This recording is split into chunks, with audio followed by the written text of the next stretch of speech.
and welcome. This is Budget with Crazy in Love. Thank you everybody that's been here with us and for all your prayers and all the support that I've gotten while we've been going through this journey with my son. So it's been a hard 3 months. The first hospital we were at was terrible.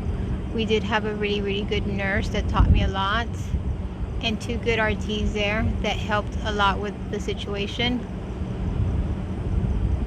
So my son has been awake, and at the last hospital we were in, they kept on telling me that he was in a vegetative state and he was in a coma and that he was never going to recover and he was never going to come out of this.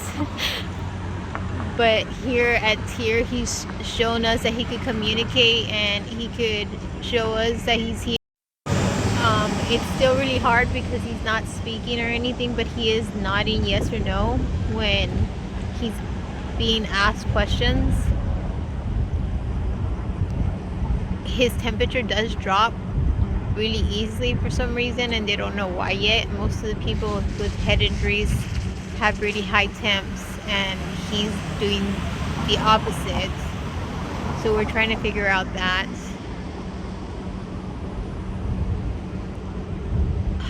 I don't even know what to tell you guys. I feel like every time I say, oh, my baby's doing this, something backfires and he gets stepped back, and I don't know, but he's doing pretty good, you guys. He's here. He's showing us that he's fighting. I want to thank everybody that's been here and everybody that's prayed for my baby and everything that you guys have done. I'm sorry, I'm just very emotional for everything that we've been through. So he's answering yes or no questions with his head. His eyes are still very dilated, so he sees very foggy, but he can tell the difference between shapes, like a ball and a cup. Of course, this is all going to take some time, but it looks like we're moving to Houston because this is the best place he can be to get the rehab that he needs. They're doing a lot for him here. They are. I'm really grateful we got here. If it wasn't for the PT in the first hospital we were at, we would have never gotten here, and my baby would have passed away at home because that's where they were sending us. We got here, and the first thing they did is send us straight to the emergency room because my baby was very unhealthy. He was dehydrated. His sodium levels were skyrocket. He had a really bad infection, and that hospital just was gonna send him home like that. So I am very grateful for that PT instructor that he had over there at that hospital to push for him to get over here, because he would have never made it through the infection and his sodium levels being so high. I'll keep you guys updated. I know I don't say a lot, and I do watch your videos. I don't comment, and I know a lot of people want to know how my baby's doing. He's doing okay right now. He's a fighter. He's fighting for his life, so all we can do is help him push through all this. Thank you all so much for being here.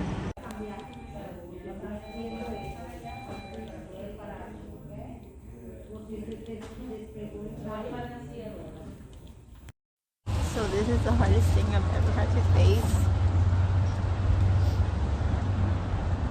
He always has a setback when he shows so much improvement. And it makes me feel terrible because I can't help him.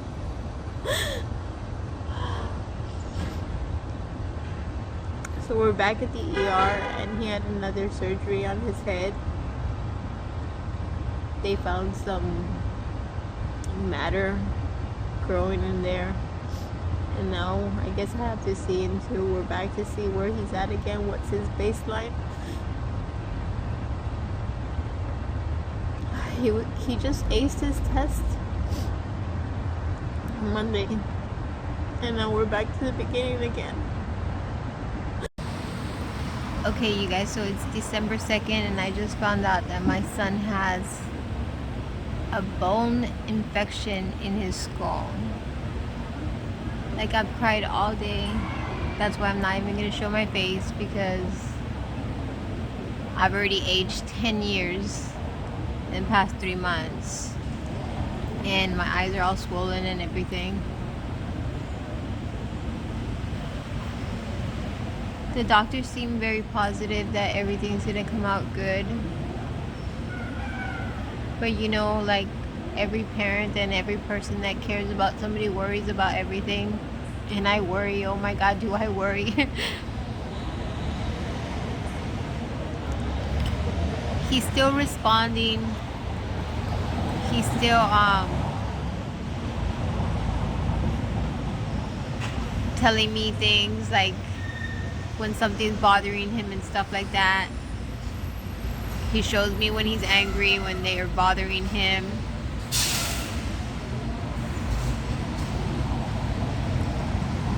He can't get his bone flap put back in till 6 months because of the surgery, so that's a little setback.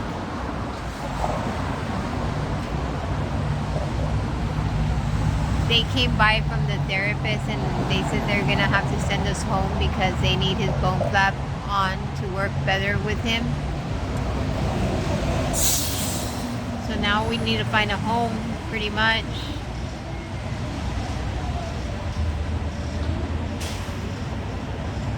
I know he's in good hands here, and I know they're taking care of him. But I can still hear the doctors over there where we live telling me that I was holding on to a dead child, and of course it scares me. And just hearing that in my head, repeating and repeating, just hurts me.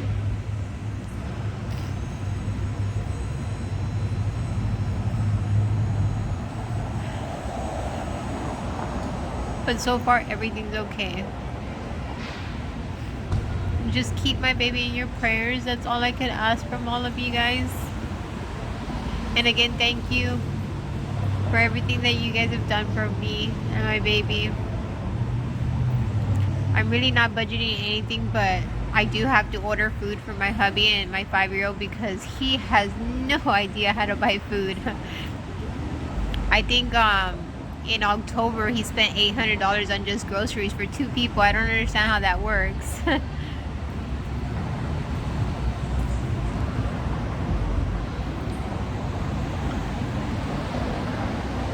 Well, I'll keep you guys posted. I'll like add more to this video because I know my videos have been very short lately.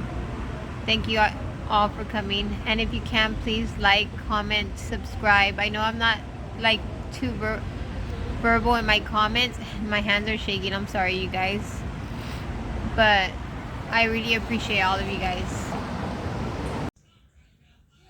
So it's December 8th. So far they can't find any infection or anything.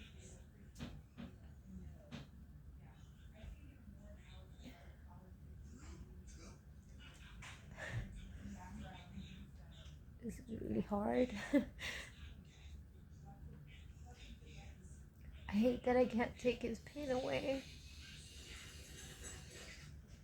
I hate that I don't know what's wrong with him when something's bothering him.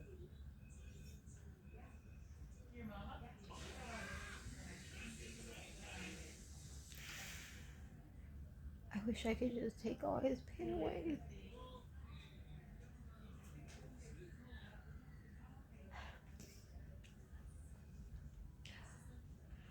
So there's no infection so far. They don't really know exactly what's going on.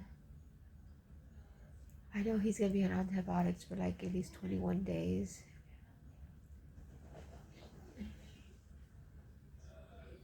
He started getting the hiccups or something like that the past 3 days. It kind of scares me because I don't know what it is.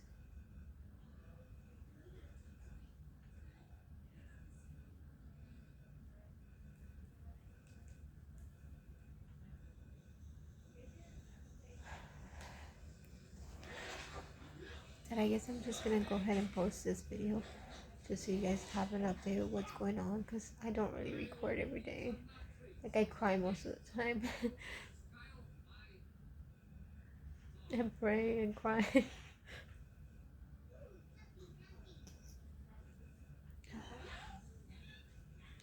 I haven't watched Minions. He's probably like, why, mom? Why? He's probably hating me for it.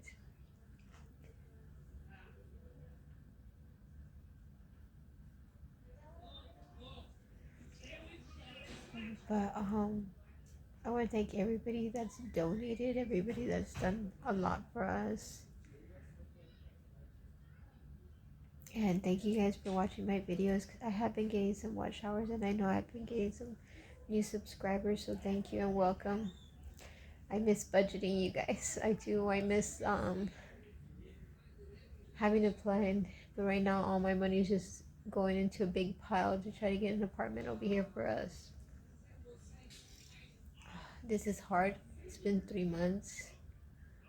I know I haven't gotten much sleep.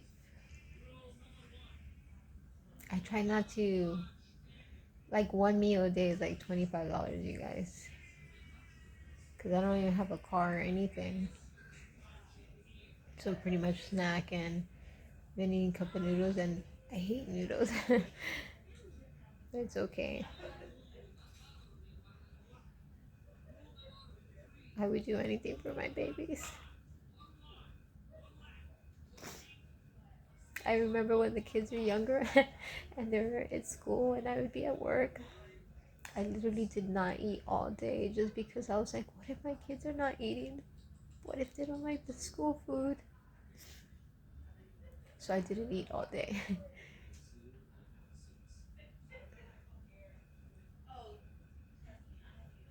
My kids are my life. So I would do anything for my babies, and I'm pretty sure all of you guys would too. I didn't grow up with like a very loving family. I didn't grow up with a great mother figure or anything. So sometimes I wonder and I don't understand, like, where is their heart? Where are they? Like, I don't understand. Like, my kids are my world. So I just don't understand my mom or my sisters, how they don't have that connection with their kids.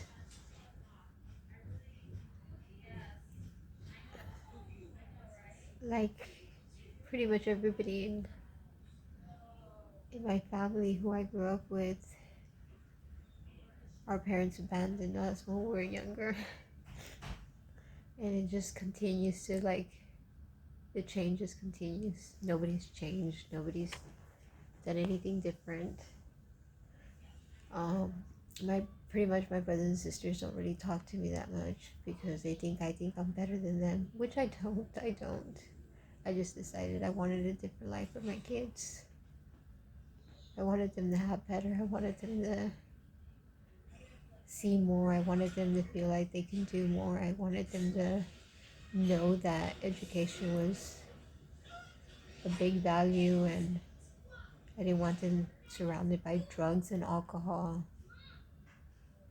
So I just stayed to myself. I just raised my kids to myself. I didn't want them to live that life or to know that life.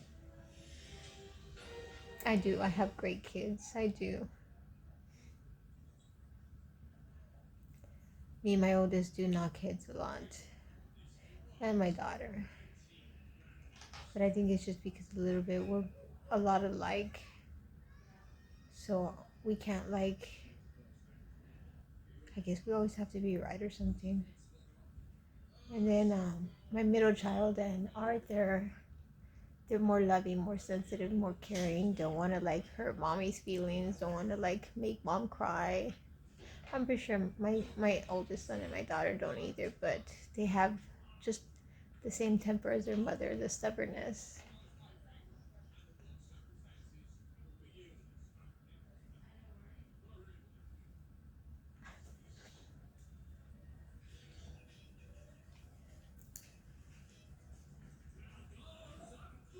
I miss Arthur so much.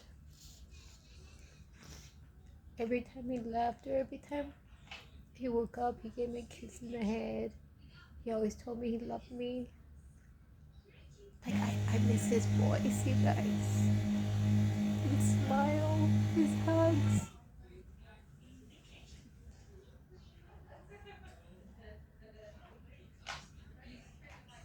He grinds his teeth a lot when he's upset or something's bothering him. So I'm gonna let you guys go so I can go see what's going on with him. But don't worry, I'll start budgeting one day again. Hopefully soon. Like I missed, like I can't even like print for my planner or anything. So pretty much everything in my planner, I just write down what goes on, like when he gets an MRI or blood work or how the results go and stuff like that. So that's pretty much what I've been doing. And cry. I cry a lot, you guys. And I have the worst crying face, the worst.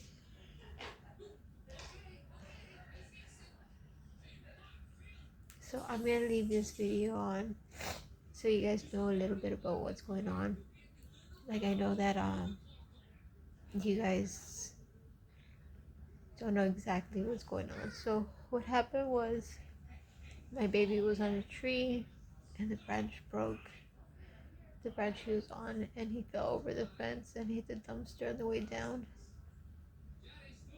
So we think he hit the dumpster on the left side of his head, and then he hit the pavement on the right.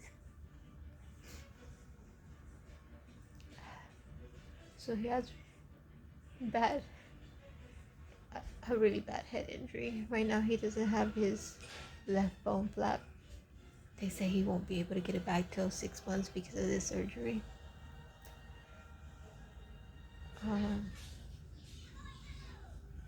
So I forgot to tell you guys, I don't know if I told you guys in the previous videos that I recorded, but he's, before this surgery, he was answering yes or no questions, and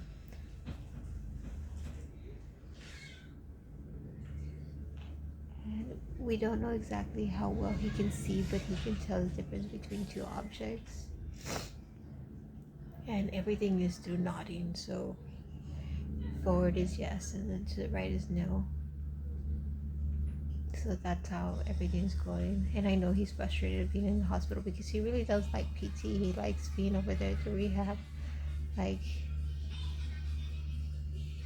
here he's just in a bed 24/7. Like, that must bother him. He doesn't get to get on a wheelchair. He doesn't get to like move his legs as much, his arms, work with everybody and stuff like that. Okay, I'm gonna let you guys go because I could probably talk and talk, and I'd probably talk about the same thing over and over because I have like ADHD and stuff like that, so I don't even remember what I spoke about. And most of the times where I just repeat myself. But thank you guys for everything, and I'll talk to you guys later.